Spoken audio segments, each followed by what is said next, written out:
Welcome back to Fairy Tale Nails. Today's story and nail design is Snow White and the Seven Dwarfs. Ever since I was a little girl, I loved this story. It has a tragic loss right at the very beginning, then danger and several failed attempts of the bad guy trying to get the upper hand over the innocent. Maybe decide for yourself if you like the original story of Snow White and the Seven Dwarfs. And let's begin.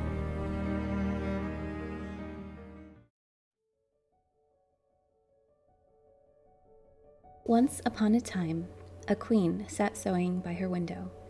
The snow was falling outside, and she watched the flakes settle on her black ebony windowsill. As she sewed, she pricked her finger with a needle, and a drop of red blood fell onto the snow.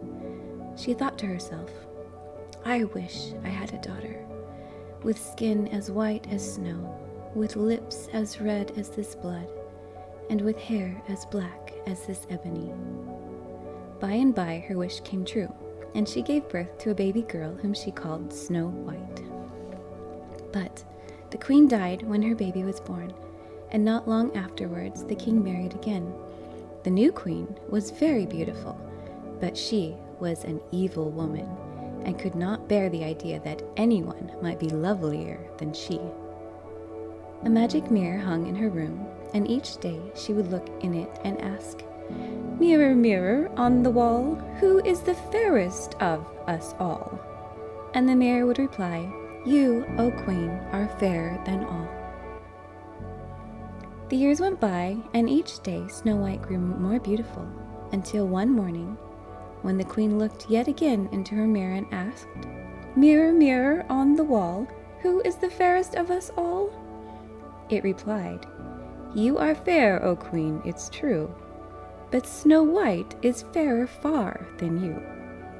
The queen was beside herself with hatred and jealousy, and resolved to get rid of her stepdaughter at once.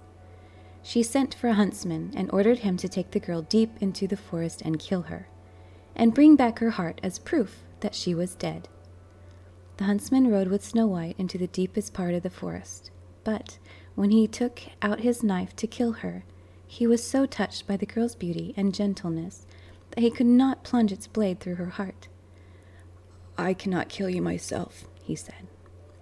"I cannot take you back to the palace, and I fear the wild beasts of the forest will soon eat you up." He left Snow White in the forest, and on his way back he killed a deer instead, and gave its heart to the queen, who believed that it was Snow White's. Poor Snow White, meanwhile, was wandering in the dark forest, terrified.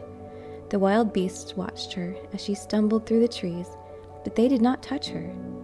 At nightfall, she came to a clearing in the wood where there was a little house. She tapped on the shutters, but no one answered. She tapped on the door and then opened it and went inside. She found herself in a low room with a wooden table and benches stretching the length of it. On the table were 7 bowls, 7 spoons, and 7 cups, for this was the home of the 7 dwarfs, who worked in the mountains digging for gold. Snow White was so hungry that she sat down and ate a little of the pudding in each bowl and sipped some milk from each cup. Then she went upstairs, where there was a room just large enough to hold 7 small beds. She slipped into one of them and was soon fast asleep. As the moon came up in the sky, the 7 dwarfs returned, each carrying his shovel and pickaxe on his back, and his bags of gold tied to his waist with a leather strap. As soon as they set their lanterns on the table, they saw someone had been in their house. "Who has been eating our food?" they cried. Then they climbed upstairs to the bedroom and found Snow White asleep on the bed. "And who is this beautiful child?" they asked each other in delight and amazement. Then Snow White awoke and told them her story. The dwarfs felt so sorry for her that they invited her to stay with them and be their housekeeper. They warned her that she must never open the door to anyone while they were away digging in the mountains, for they feared that the wicked queen would find out she was alive and try to kill her. So Snow White stayed with the dwarfs and made their beds and swept their rooms and cooked supper for them. She was very happy with the dwarfs, and before long she had forgotten all about her wicked stepmother. One day, however, the queen again asked her magic mirror, "Mirror, mirror on the wall, who is the fairest of us all?" And the mirror replied, "You are fair, O queen, it's true, but Snow White is fairer far than you. Deep within the forest glade, she her home with dwarfs have made." The queen's face turned black with rage at these words. Realizing the huntsman had tricked her, she resolved to kill Snow White with her own hands. She disguised herself as a peddler woman and made her way to the dwarf's house in the forest. Snow White was sitting by the window, patching a jacket belonging to one of the dwarfs. The queen called out to her in a rough countrywoman's voice, "Buy my buttons, buttons, lace! Everyone will suit your face!" Delighted at the chance of buying something pretty, Snow White quite forgot the dwarf's warning. She ran to open the door. "The laces on your bodice are loose, my dear," said the disguised queen. "Let me tie them up for you." And with that she laced Snow White up so swiftly and so tightly that the girl could not breathe and fell to the ground as if she were dead. Laughing, the wicked queen hurried back to her palace, feeling certain she had got rid of Snow White for good. When the dwarfs came home that night, they found Snow White lying in the doorway. As soon as they lifted her up, they could see what had happened. They cut the laces on her bodice with a knife, and at once the air rushed back into Snow White's lungs, and she began breathing again. She told them what had happened, and the dwarfs realized that the peddler woman was the wicked queen in disguise, still determined to kill her. "Never open the door to anyone again," they begged her, and Snow White promised that she would not. That night the queen went to her mirror again. "Mirror, mirror on the wall, who is the fairest of us all?" she asked, and the mirror replied, "You are fair, O queen, it's true, but Snow White is fairer far than you." The queen's blood ran cold as she heard this. She could not rest until she had made a new plan to kill Snow White.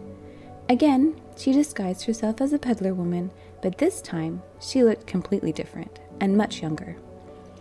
When she came to the dwarf's house, she tapped on the door, and Snow White came to the window and looked out, delighted by the combs and jewelry the peddler woman carried in her tray. She opened the window so that she could see better. "You have such pretty things," she said, "but I can't come out to buy anything, for I have promised I won't open the door to strangers." "Take a look at this, my dear," urged the queen, holding up a beautiful comb made of turquoise shell and gold. Snow White was so interested in the comb that she forgot all about her promise and came out of the house to look at it more closely. "Let me comb your hair with it," coaxed the queen, and she started to draw the comb through Snow White's shining black hair. But it had been dipped in a deadly poison, and its teeth had only to graze Snow White's scalp for the poison to take effect. She fell to the ground in a dead faint, and the queen went away smiling with hatred. That day, the seam of gold that the dwarves were mining ended sooner than they had expected, and they came home unusually early. There, they found Snow White lying as if she were dead, with the poisoned comb still in her hair. They snatched it out, and as they did so, she opened her eyes and smiled at them. When they heard what had happened, they warned her that the peddler had been her stepmother and begged her never to open the door to anyone again. The queen, meanwhile, had returned to the palace in triumph. She went straight to the mirror and asked, "Mirror, mirror on the wall, who is the fairest of us all?" But the mirror, which could only speak the truth, replied, "Your poison was in vain, O queen. Snow White's beauty reigns supreme." At this, the enraged queen rushed to her cellar in the castle where she kept her secret potions. There she made a poisoned apple. One side was bright red, the other green. The green side could safely be eaten, but one bite of the red side would kill in a second. Yet again, the queen disguised herself. This time she dressed as a countrywoman in ragged clothes with a basket of apples over her arm. On top of the pile she placed the beautifully colored poisoned apple. She arrived at the dwarf's house just as Snow White was drawing water from the well. But as soon as the girl saw her coming, she grew frightened and ran indoors, bolting the door behind her. Then she heard the voice of the countrywoman calling, "Apples! Fresh and sweet apples!" And she longed to taste them. If she opened the window and kept the door shut, there could be no danger. So she opened the shutter and leaned out. "Let me see your apples," she called down. "Taste this one, my pretty. It's one of the best," replied the queen, holding up the poisoned apple. Then, as the girl hesitated, she went on, "Don't be afraid to eat it. See, I'll cut it in 2 halves, one for you and one for me." She began to eat the green half and threw the red one up to Snow White, who could not resist taking a bite. But she had no sooner put the apple to her mouth than she fell to the ground dead. That night, the queen polished and stroked the mirror as she asked, "Mirror, mirror in my hand, who is the fairest in the land?" And the mirror replied, "Queen of beauty, you are she. None can now your rival be." When the dwarfs came home and found Snow White dead beyond reviving, they built a glass coffin, which they set among flowers nearby so they could watch over her day and night. One day, a young prince came riding by with huntsmen. Seeing the glass coffin, he dismounted from his horse, curious for a look at the girl inside. She seemed to be in a deep sleep, for her skin was still as white as snow, her lips as red as blood, and her hair as black as ebony. Her beauty enchanted him. "Let me carry the coffin away with me," he begged the dwarfs. "I will give you greater riches than you can ever hope to dig out of these mountains." "No," the dwarfs replied. "She is worth more to us than all the gold in the world." But at last, when they saw that the prince had fallen in love with their dear Snow White, they took pity on him and gave him the coffin as a present. The prince told his huntsmen to carry the glass case carefully to his palace, but as they were lifting it up, one of them stumbled over a root, and the jarring made the piece of apple fall from between Snow White's lips. She awoke and sat up, looking about her in amazement. The prince told her everything that had happened, and then asked her to become his wife, and Snow White, who had loved him the moment she set eyes on him, happily agreed. A great feast was held in honor of their marriage, and one of the guests invited was the wicked queen. As she robed herself for the banquet, she asked the mirror, "Mirror, mirror on the wall, who is the fairest of us all?" The mirror replied, "Fairer than you was rarely seen, but Snow White, who is now a queen, your fairness then is nothing worth. Now Snow White's radiance fills the earth." When she heard this, the queen smashed the mirror in pieces to the ground, and she was so filled with a jealous rage that her heart burst, and she fell down dead. Now Snow White and her prince lived happily ever after. The end.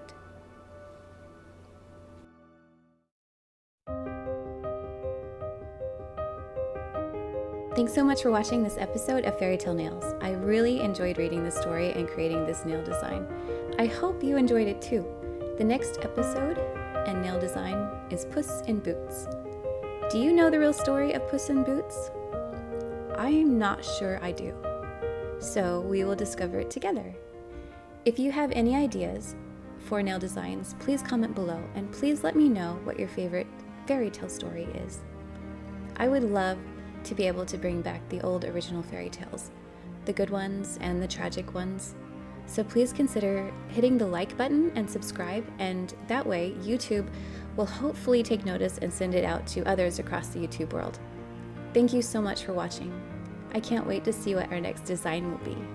Maybe we can create furry nails. What do you think? Thanks guys. I'll see you next time.